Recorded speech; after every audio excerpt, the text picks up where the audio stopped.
Thank you for standing by. My name is Greg, and I will be your conference operator today. At this time, I would like to welcome everyone to today's Atmos Energy Corporation Fiscal 2025 Third Quarter Earnings Conference Call. All lines, all lines have been placed on mute to prevent any background noise. After the speaker's remarks, there will be a question and answer session. If you'd like to ask a question during this time, simply press star followed by the number one on your telephone keypad. Once again, star one. And if you'd like to withdraw your question, simply press star one again. Thank you. I would now like to turn the call over to Dan Meziere, Vice President of Investor Relations and Treasurer. Dan?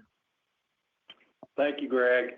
Good morning, everyone, and thank you for joining our fiscal 2025 third quarter earnings call. With me today are Kevin Akers, President and Chief Executive Officer, and Chris Forsythe, Senior Vice President and Chief Financial Officer. Our earnings release and conference call slide presentation, which we will reference in our prepared remarks, are available at atmosenergy.com under the Investor Relations tab. As we review these financial results and discuss future expectations, please keep in mind that some of our discussion might contain forward-looking statements within the meaning of the Securities Act and the Securities Exchange Act. Our forward-looking statements and projections could differ materially from actual results. The factors that could cause such material differences are outlined on slide 32 and are more fully described in our SEC filings. With that, I will turn the call over to Kevin Akers, our President and CEO. Kevin? Thank you, Dan. Good morning, everyone, and thank you for joining us today. Yesterday, we reported year-to-date fiscal 25 net income of $1 billion or $6.40 per diluted share. And we updated our fiscal 25 earnings per share guidance to a range of $7.35 to $7.45. This performance continues to reflect the commitment, dedication, focus, and effort of all Atmos Energy employees to successfully modernize our natural gas distribution, transmission, and storage systems, while safely providing reliable natural gas service to 3.4 million customers in 1,400 communities across 8 states.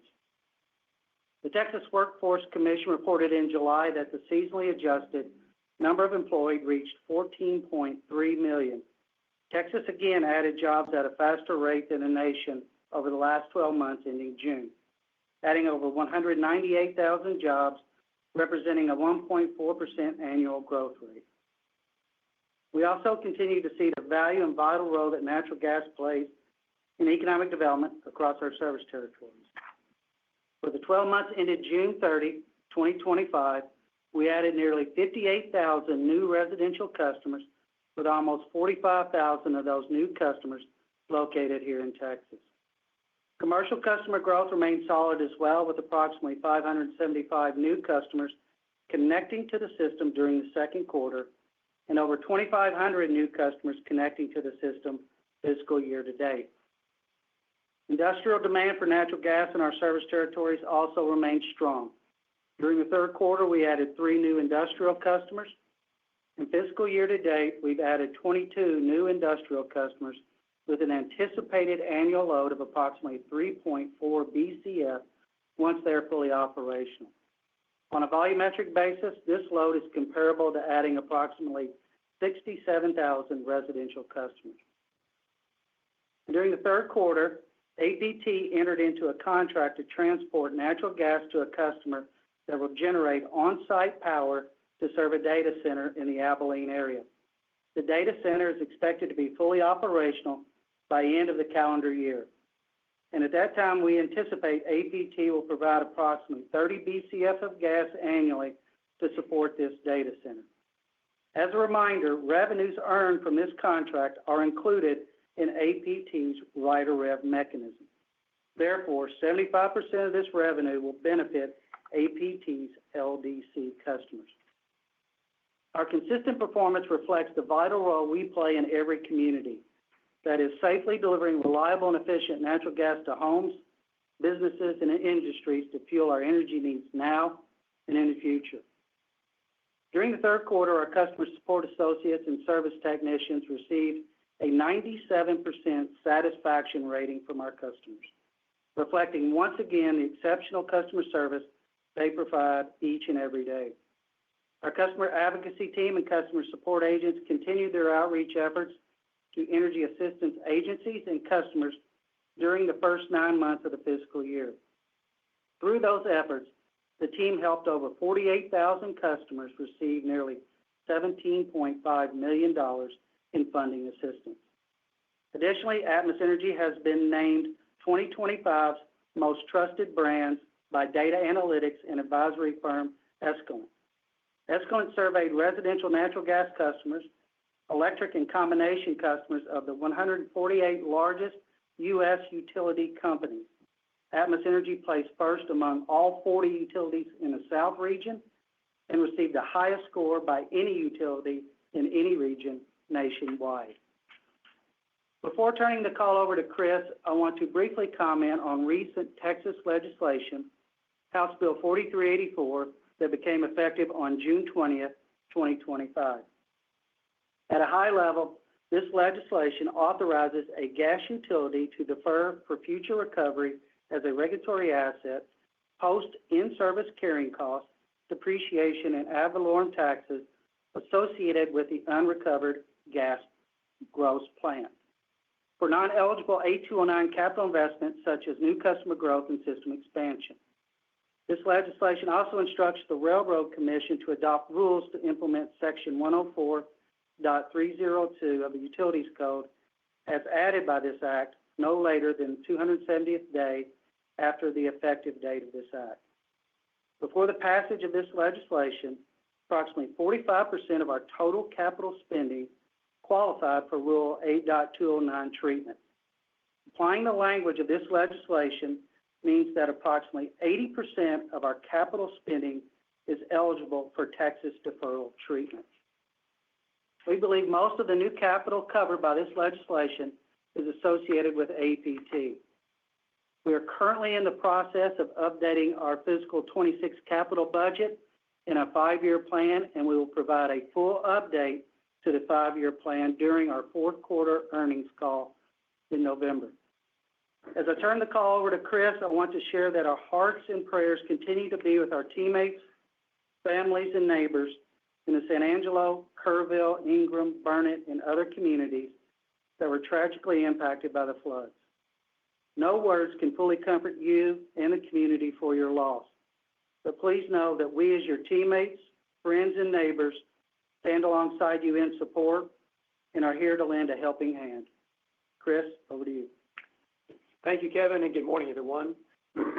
Yesterday, we announced fiscal year-to-date diluted earnings per share of $6.40 compared to $6 per diluted share in the prior year period. Our third quarter and fiscal year-to-date financial results continue to be driven by regulatory outcomes reflecting increased safety and reliability spending, customer growth, and strong through-system revenues at APT. Regulatory outcomes in both of our segments increased operating income by $322 million. Residential customer growth and rising industrial load in our distribution segment increased operating income by an additional $22 million. Revenues in our pipeline and storage segment increased $12.5 million, primarily due to increased throughput. Approximately $11 million of this increase was recognized during the first 6 months of the fiscal year. As we discussed during our second quarter call, we expected the contribution from APT's through-system business in fiscal 25 to be comparable to what we experienced in fiscal 24, with most of this contribution realized during the first half of the fiscal year. APT's third quarter was in line with our expectations, and we continue to believe the contribution from APT's through-system business in fiscal 25 will be in line with fiscal 24. APT also experienced a $12.5 million increase due to higher capacity contracted by tariff-based customers due to their increased peak day demand. Consolidated O&M increased $85 million. This increase is primarily due to higher employee-related costs, increases in line locate, pipeline inspection, and system monitoring activities, and higher bad debt expense.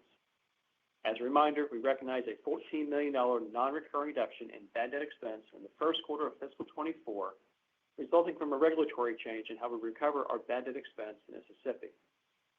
As expected, O&M in the third fiscal quarter trended higher than the prior year quarter, but we still expect fiscal 25 O&M, excluding bad debt expense, to be in the range of $860 million to $880 million. Assuming the midpoint of this range, we anticipate O&M in our fourth fiscal quarter will trend approximately $10 million lower than the prior year's fourth quarter. Consolidated capital spending increased 22% to $2.6 billion, with 86% dedicated to improving the safety and reliability of our system.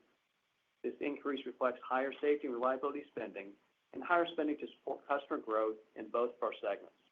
We remain on track to expend approximately $3.7 billion this fiscal year. During our third fiscal quarter, we implemented approximately $170 million in annualized regulatory outcomes, including the West Texas General Rate Case, APT's annual GRIP filing, annual filings for the City of Dallas and Tennessee, and the Kentucky General Rate Case. Fiscal year to date, we have implemented $351 million in annualized regulatory outcomes. And currently, we have $229 million in annualized outcomes in progress. Of this amount, approximately $205 million is associated with our annual RRN filing in Mid-Tex and a general rate case in Mississippi. We anticipate implementing new rates from these filings in the first quarter of fiscal 26. Our financial position continues to remain strong. We finished our third fiscal quarter with an equity capitalization of 60% and approximately $5.5 billion in liquidity. This amount includes $1.7 billion in net proceeds available under existing forward sale agreements that fully satisfy our anticipated fiscal 25 and fiscal 26 equity needs and a portion of our fiscal 2027 equity needs. In June, we issued $500 million in 10-year notes with a coupon of 5.2%. As a result, our overall weighted average cost of debt as of June 30th stands at 4.17%, and our debt profile remains very manageable with a weighted average maturity of approximately 17 years. Turning now to our guidance, we anticipate the impact of adopting the new Texas legislation will increase our expected earnings per share in the fourth quarter of fiscal 25 by approximately 10 cents. Additionally, our updated guidance range includes our expectations for APT's through-system business during the fourth quarter and an improvement in our past due collections experience. Therefore, as we reported last night, we have updated our fiscal 25 earnings per share guidance to a new range of $7.35 to $7.45 from the prior range of $7.20 to $7.30. Looking forward to 26, as Kevin mentioned, we are still working through our 5-year plan. As of today, we believe earnings per share will continue to grow in a range of 6% to 8% annually. We will provide a full update to our fiscal 2026 earnings per share guidance and a full update to our 5-year plan during our fiscal fourth quarter earnings call in November. We appreciate your time this morning, and we will now open up the call to questions. Great. Thank you so much. And at this time, I would like to remind everyone again, in order to ask a question, press star, then the number 1 on your telephone keypad. Once again, star 1. And we will pause just a moment to compile the Q&A roster. All right. Looks like our first question today comes from the line of Richard Sunderland with J.P. Morgan. Richard, please go ahead. Hi, good morning. Thank you for the time today. Good morning. Good morning. I just want to start with that 10-cent increase from the Texas legislation that you called out. Is that essentially a half year's impact of the legislation that you're booking all in 4Q, or how do we think about that 10 cents relative to the total uplift potential from the legislation? Yeah, this is Chris. So the 10 cents reflects the impact of the legislation beginning June 20th when the legislation became effective through the end of fiscal 2025. So effectively 1 quarter. Okay, understood. That's helpful. And then I wanted to parse the through system commentary a little bit more. I know you'd said flat to 24 levels. Could you remind us what you'd originally expected in 25 on that front? I guess I'm just trying to think of the puts and takes of the Texas benefit relative to the through system activities and how that might impact growth in 26. Thank you. So as we think about, on the through system business, we really didn't, as we talked about a year ago, we had anticipated spreads that were probably more in line with historical norms. Obviously, in the first quarter and a half of this fiscal year, with some of the takeaway capacity that had been delayed into late last year into early this year, that drove spreads. We also saw some volumes. As we think about fiscal 2026, As we sit here today, we're anticipating probably a more normal operating environment, both from a throughput and a spread perspective, and we'll adjust as we move through the fiscal year based upon what happens with the market. Yeah, I just add to that again. I think it's a little early to start trying to see out through a crystal ball what 26 is going to be. I think if you look right now, we got to get through the rest of the summer cooling load, see where production continues to be at that point. We'll know more as we get closer to our updated 5-year plan of what that may look like. Great. Thank you for the time today. Thank you. Thank you. Thanks, Richard. And again, folks, if you do have any questions today, star one on your telephone keypad. Once again, star one.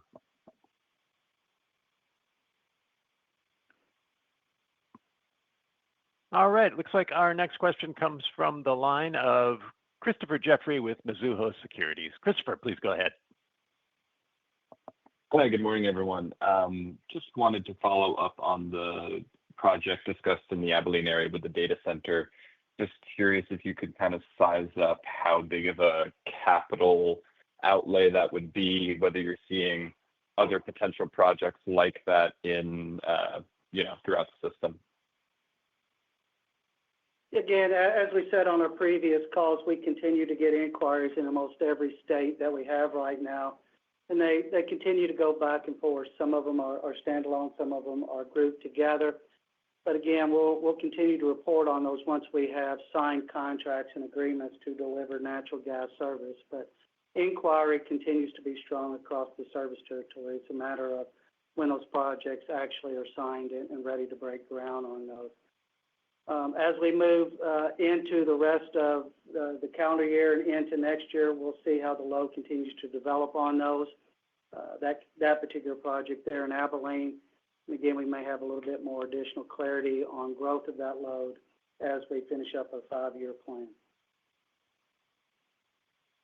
Great. Thank you, Kevin. And then maybe just a point of clarification. You mentioned, I think, 45% total spending previously qualified for 209, and that moves up to 80%. Is that just in Texas, or are you talking about Atmos as a whole entity? Yeah, the 80% was Atmos as a whole entity, if you will. And again, as I said in my comments, we believe the majority of that increase is reflected through APT's investment. Again, going back to the growth that we mentioned in the call and continue to mention quarter over quarter, that's showing up and requires system investment and expansion, as well as new supply points, expansion of storage, all those sort of investments on APT side to support the LDCs behind its system. Got it. I guess just to follow up on that point, it seems like, looking at the change in guidance on slide 13, most of the increase is coming from the distribution segment. So should we think of the increase from the tax benefit at APT or at distribution? When you say the tax benefit, Chris, which benefit are you referring to? Sorry, the legislation benefit, HB 4385. Yeah, I think right now it's roughly the way we're forecasting our fourth quarter assets placed into service. It's probably 2/3 distribution, 1/3 APT for the fourth quarter. Okay, great. Thanks, everyone. Thanks, Christopher. And our next question comes from the line of Nick Campanella with Barclays. Nick, please go ahead. Hi, good morning. This is Stay for Nick today, and thanks for taking the time. I just have a quick clarification on the 10 cents. So it sounds like we should annualize that. Just wondering, how should we think about that, lumping that into the 6 to 8% annual CAGR going into long term? Thanks. Yeah, it may be a little bit too simple to lump, just take 10 cents, multiply by 4, because what's predicated on when the deferrals start is when assets are placed into service. So we have to think about what, for each one of our projects, both in distribution and APT, or the timing of our closings, if you will, placing those assets into service vis-a-vis when they will be ultimately reflected into rates. So as we talked about, we're still modeling that impact going forward, which is why we are We'll have a full update on FY26 as well for 1-year plan and the 5-year plan when we roll that, update that in November. Understood. That's helpful. And maybe just to follow up, based off a stronger or more robust operating cash flow, I guess, how does that affect your thoughts on financing the future growth? And do you see any possibility to moderate external equity needs? I mean, understood you're mostly secured for 25, 26, but just wondering how should we think about that? Thanks. Yeah, Faye, we'll continue to finance the corporation or operating cash flow needs in a balanced fashion using a blended mix of equity and long-term debt. And again, as you see the increase in the operating cash flow, that was something we had anticipated in developing the 5-year plan. And when we established the financing targets in that 5-year plan a year ago, that was contemplated. Got it. Thanks for the colors. Appreciate it. Thanks, Nick. And the last call for questions, again, star one on your telephone keypad, star one.